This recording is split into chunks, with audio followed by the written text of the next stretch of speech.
I want to meet the person. And I want to hear them explain their reasoning as to why they're hyped about the announcement Trump makes in the video I'm about to play for you. It's mind-bending. This is one a lot of things I can explain to you what they're arguing and go, all right, I see some of the nuggets of truth or where you're coming from if you had different life experience. I don't even know in any world where this is something you get hyped about. What's disturbing is the crowd cheers loudly. And he's speaking to the troops. Fort Bragg, North Carolina, Trump speaking. As we wrap up today, I'm going to go through this and then a bunch of other things from Trump events and other updates. But let's start with this one because it's not going to be the most consequential thing, but symbolically, it shows just how far apart we are as a country, where Trump would make this announcement like it's triumphant. Here it is. For a little breaking news, we are also going to be restoring the names to Fort Pickett, Fort Hood, Fort Gordon, Fort Rucker, Fort Polk, Fort A.P. Hill, and Fort Robert E. Lee.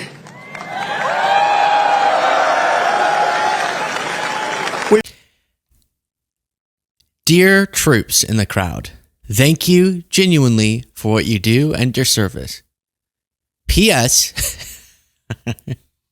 Why'd you clap? PPSS, PPS, PPPSS. Why did you cheer so loudly? Sincerely, me. He said we're naming back a fort to Fort Robert E. Lee. Let's just focus on that by itself, okay? Robert E. Lee.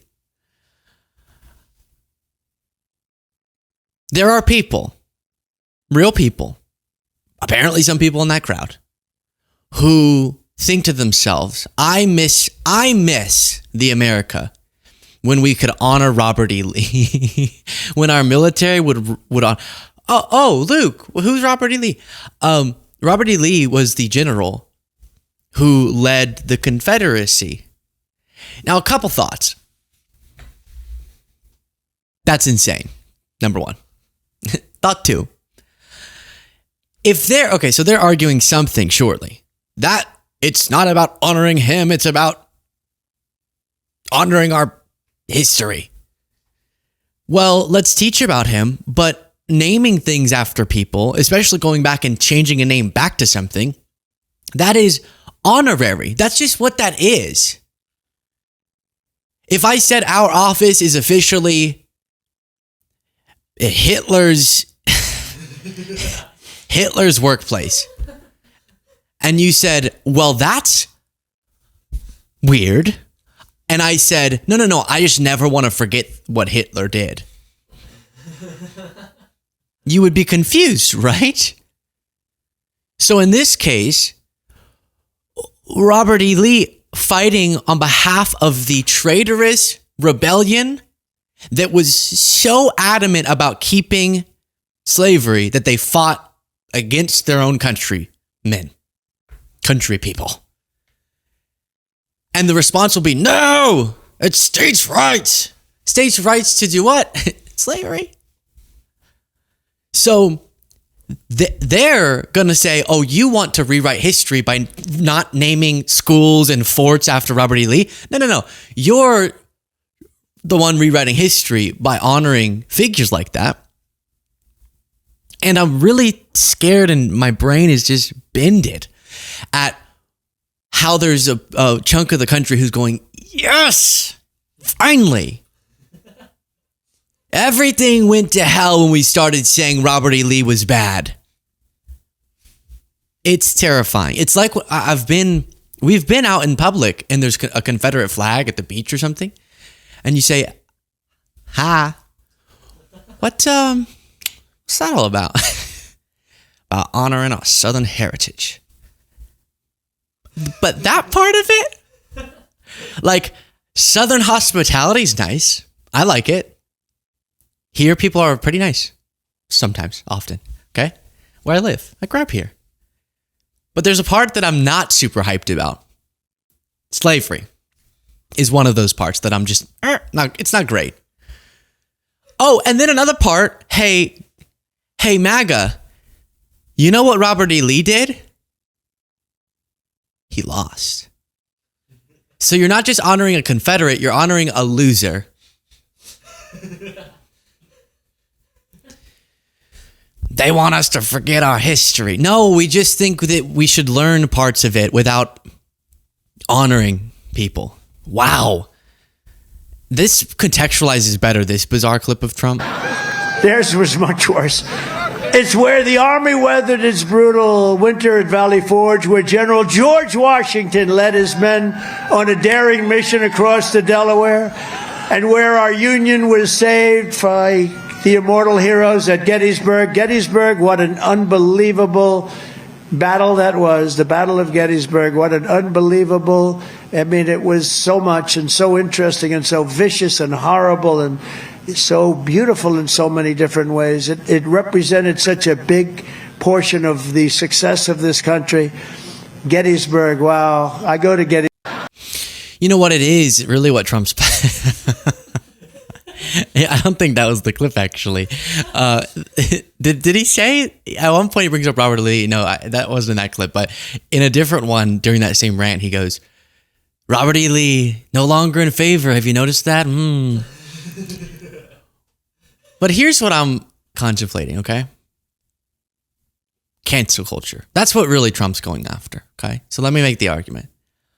Cancel culture has gotten so out of hand that people don't feel like they can say anything, okay? You want to make a good joke about a gay, just can't anymore. It's like, what happened to gay jokes?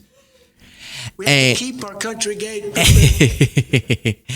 And it's like, you say one thing racially and everyone's off your ass.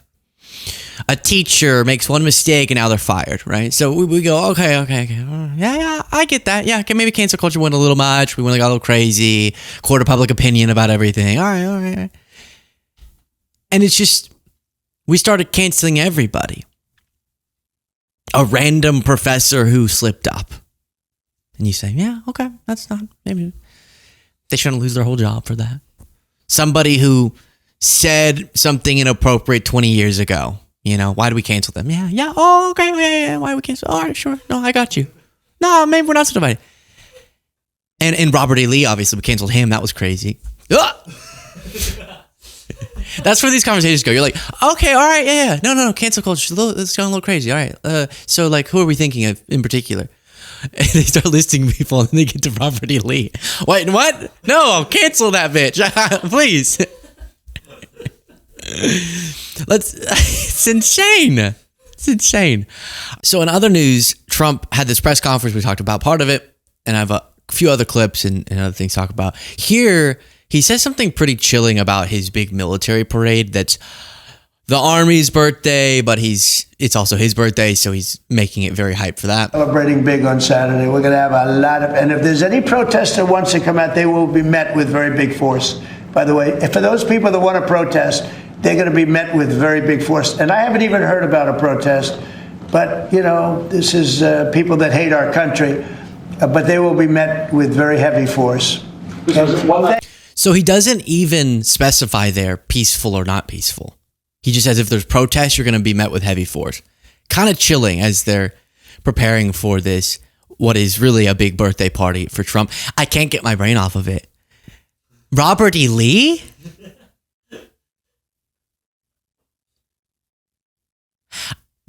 The nuances of when people, for example, honoring some of our founding fathers. I get why there's a nuanced discussion to be had. Because they both could have stood for a principle that was good and done bad things. And we want to honor sort of the Constitution and the ideals that we want to strive for while acknowledging them as people, their flaws. There's nuances there. Okay. But I thought we all came to the conclusion about that whole Confederacy thing. Like that one was a real clear. No, it wasn't. I've gotten into arguments with people where they actually go, I think the Confederacy should have fought for their state rights. And it's just, okay, I don't know how those two positions mesh. Then speaking of, I brought up Hitler earlier. Speaking of Hitler, here's Trump saying that Hitler delivered a speech at the Eiffel Tower. Instead of renaming Fort back to Fort Robert E. Lee so that we can learn history by having statues and stuff, he should maybe actually learn history. Picking up for Russia. No, they lost 51 million people.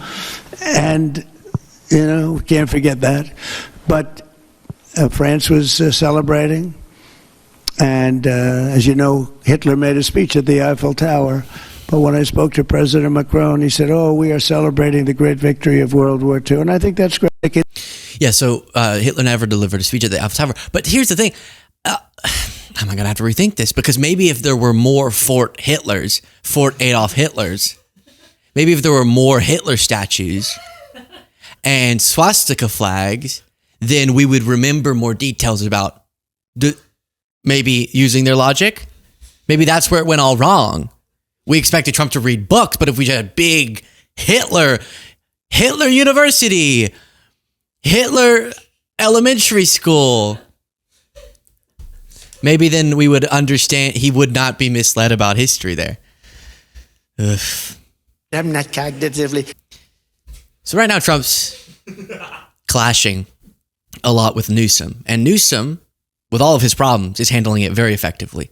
Being opposed to and wanting to stop lawbreaking within his state and acknowledging that Trump's acting like an authoritarian maniac. And someone on social media, Mia K, she goes by, Mia Khalifa. And I had to ask producer Cole who this was, and he said, an actress of some sort. Posted. Gavin Newsome is an unhinged sociopath, and I need him biblically, carnally, insatiably. And then said something about raw every way from Sunday. I don't know what that means. But the point there is that there is a genuine shift from people.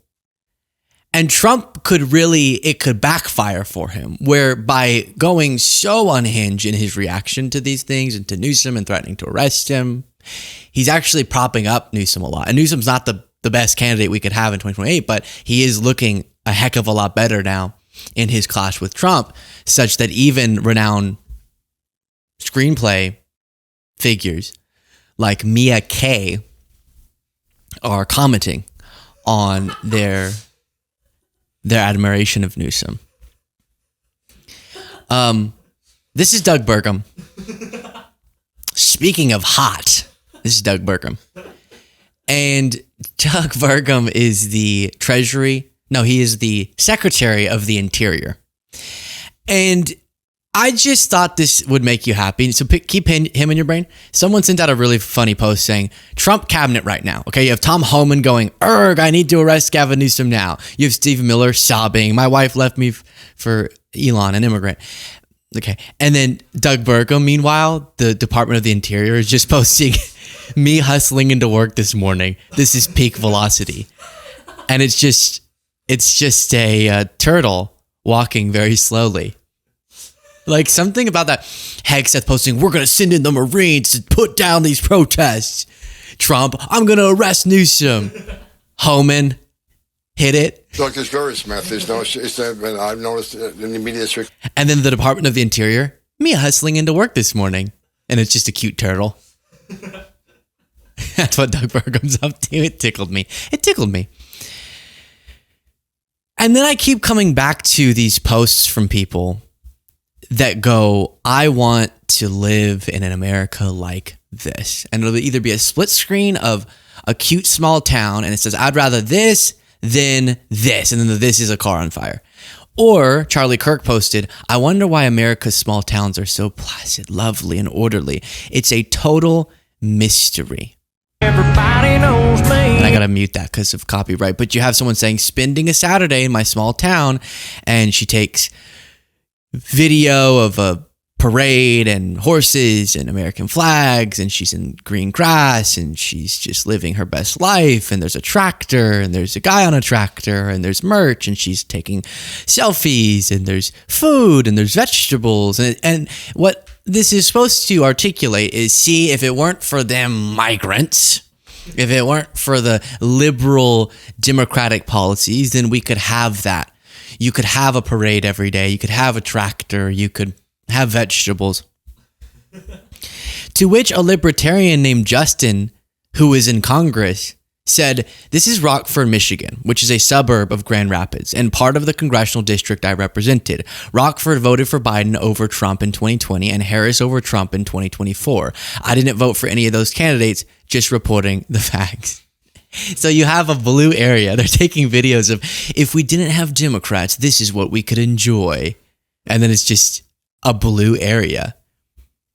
So then someone named Mr. Republican was doing this. Democratic run states versus Republican run states.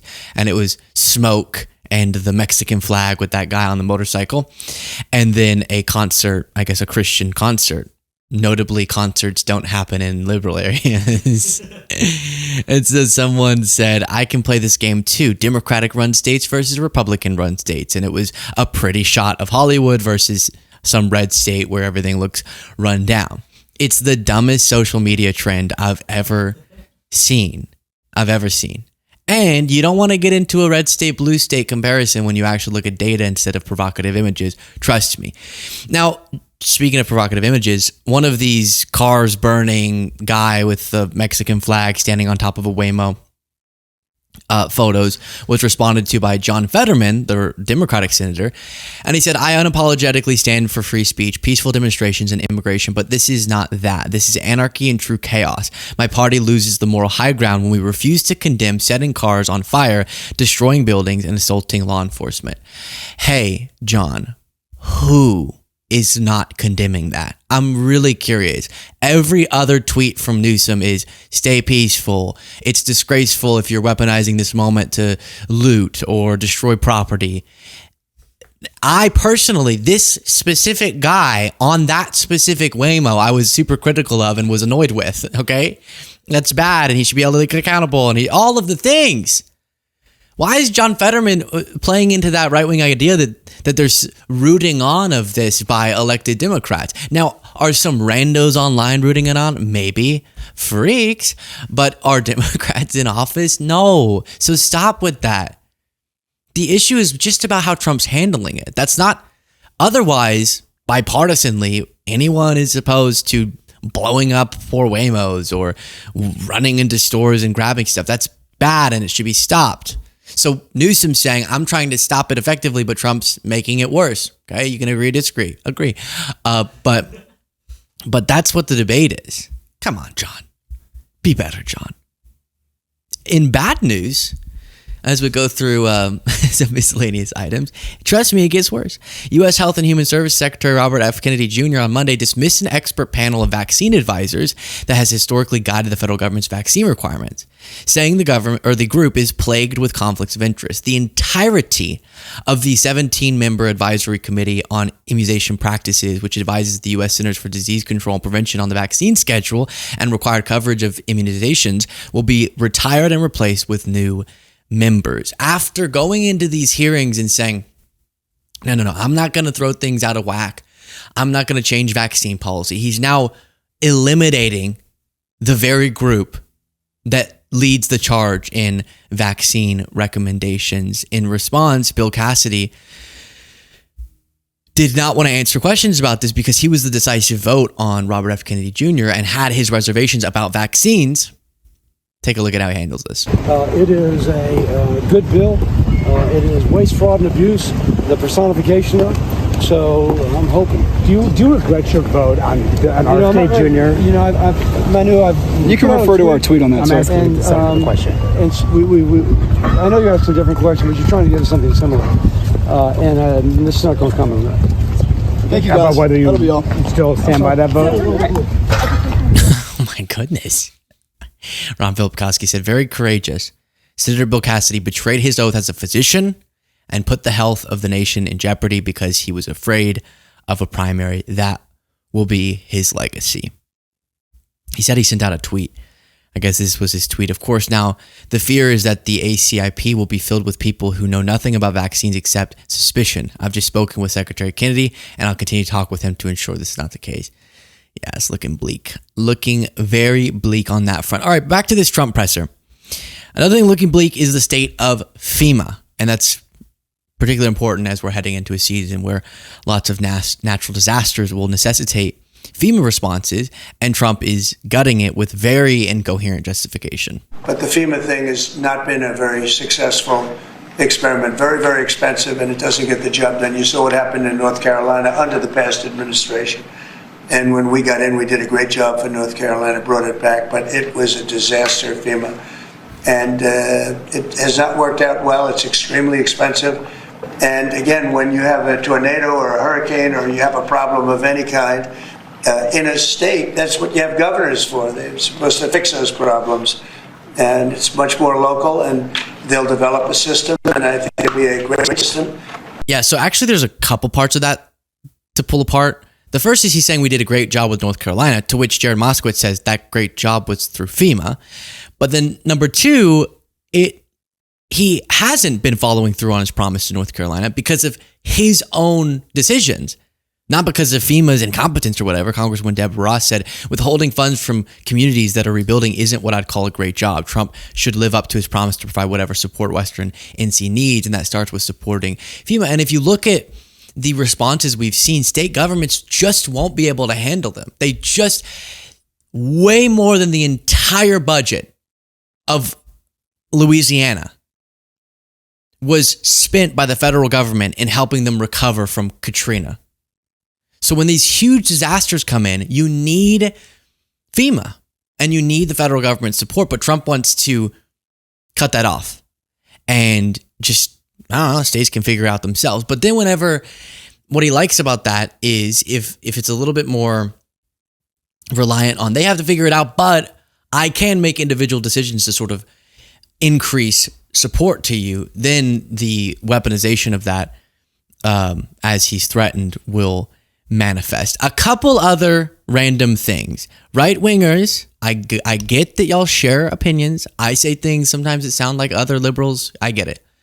But maybe don't do word for word the same posts. It's a little weird.